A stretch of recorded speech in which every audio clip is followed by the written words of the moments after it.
দেশনেত্রী বেগম খালেদা জিয়া, আমি এই কথা বললাম এই কারণে, দেশনেত্রী বেগম খালেদা জিয়া আজকে অসুস্থ অবস্থায়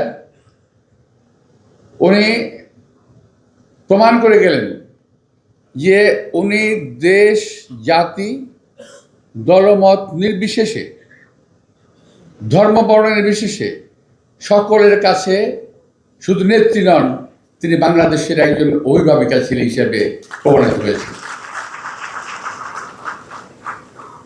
বিএনপি নেত্রী থেকে শুরু, দেশনেত্রী, অতঃপর এই অসুস্থতার সময় এটা প্রমাণ হয়েছে যে দেশনেত্রী বেগম খালেদা জিয়া শুধু আমাদের নেত্রী নন, আমাদের গর্বের জায়গা। দেশনেত্রী বেগম খালেদা জিয়া এখন সারা বাংলাদেশের গণ মানুষের আকাঙ্ক্ষার একজন অভিভাবক।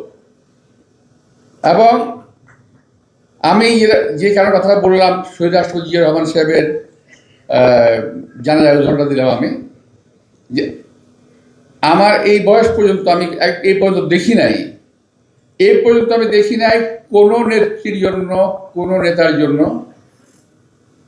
এত দোয়া হয়েছে দেশব্যাপী, এত দোয়া হয়েছে।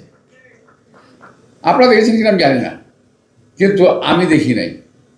যেখানে গেছি আমি দোয়া কথা বলার আগেই দেখলাম যে তারা হুজুর রেডি রেখেছে, মিছিলে, মিটিংয়ে যেখানে গেছি আগেই দেশনীতির জন্য দোয়া, তারপর অন্য কাজ।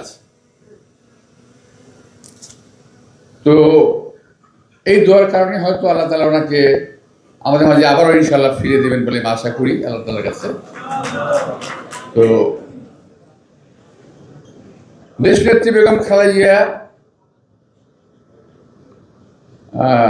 উনি আমাদের মাঝে ফিরে আসবেন, এটা পরম দয়ালু করুন আল্লাহ তাআলার কাছে আমাদের সকলের প্রার্থনা হোক, আমাদের সকলের চাহিদা হোক যে আমাদের এতগুলো মানুষ, বাংলাদেশের প্রতিটি মানুষ দলমত নির্বিশেষে, বলেছি যে দলমত নির্বিশেষে তার জন্য দোয়া করছে এবং তার দীর্ঘায়ু কামনা করছে।